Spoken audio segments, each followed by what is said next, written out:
శాసనసభాపతిగా ఎన్నుకోవడం ఇది ఒక చరిత్ర. ఈరోజు నిన్నటి వరకు ఓట్ల గురించి, రాజకీయం గురించి, నా ఎస్సీలు, నా బీసీలు, నా మైనారిటీలు అని ఓకదంపుడు ఉపన్యాసాలు ఇచ్చినటువంటి కొన్ని పార్టీలు, కొంతమంది వ్యక్తులు ఆ పార్టీ పేరు చెప్తే మనకే నష్టం, ఆ వ్యక్తుల పేర్లు చెప్తే మనకే నష్టం.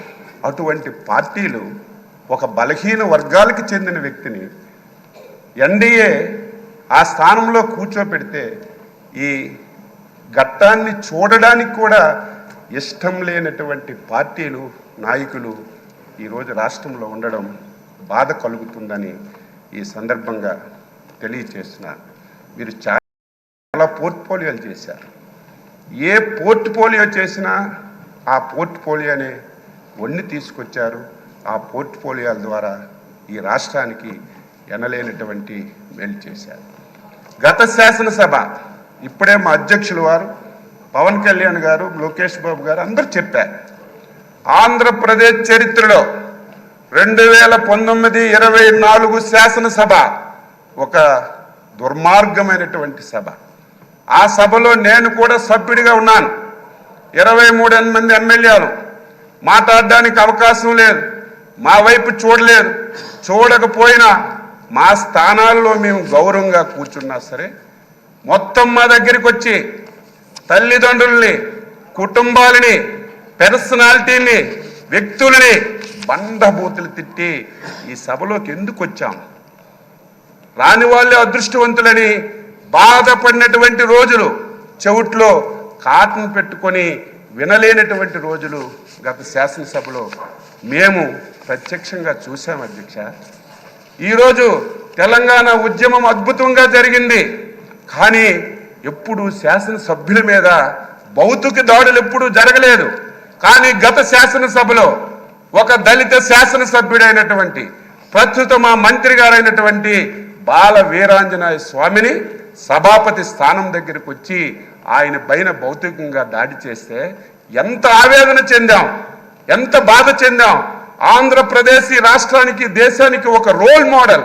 ఇటువంటి ఆంధ్రప్రదేశ్ శాసనసభలో ఇటువంటి సంఘటనలు జరగడం, అది మా కళ్ళతో మేము చూడడం చాలా బాధ, ఆవేదన కలిగింది. ఏది ఏమైనా ఒక అనుభవజ్ఞైనటువంటి వ్యక్తి, ఈ రోజు వరకు మీ అవతారం ఒకటి, ఈ రోజు నుంచి మీ అవతారం మార్చాలి. ఎందుకంటే రాజకీయాలు చేసేటప్పుడు పదునైన మాటలు మాట్లాడాలి. ప్రతి ఒక్కడు విమర్శించేటప్పుడు వారికి సమాధానం చెప్పాలి. కానీ ఈ రోజు నుంచి మీరు శాసనసభాపతి. నా కోరిక, నా ఆశయం బలహీన వర్గాల తరపున మీకు కోరుతున్నాను. ఈ సభ 2024-29 శాసనసభ మా బలహీన వర్గాలకు చెందినటువంటి చింతకాయల అయ్యన్న పాత్ర గారి నాయకత్వంలో ఒక దేశానికి ఒక రోల్ మోడల్గా ఈ సభ ఉండాలి. ఇది ప్రతి ఒక్కరూ చెప్పుకునే విధంగా మనందరం కూడా ప్రవర్తించాలి. దాదాపుగా 78 మంది, నాకు సరిగా అంకె తెలియదు, మొదటిసారి శాసనసభ్యులుగా 88 మంది. కొంతమంది ఒకసారి 2 సార్లు అయ్యారు. నేను కూడా 6 సార్లు శాసనసభగా ఎన్నికయ్యే అవకాశం మా నాయకులు శ్రీ నారా చంద్రబాబు నాయుడు గారు ఇచ్చారు. ఆయన ఎప్పుడైతే ముఖ్యమంత్రిగా బాధ్యతలు స్వీకరించారో అప్పుడే నేను ఎమ్మెల్యే అయ్యాను.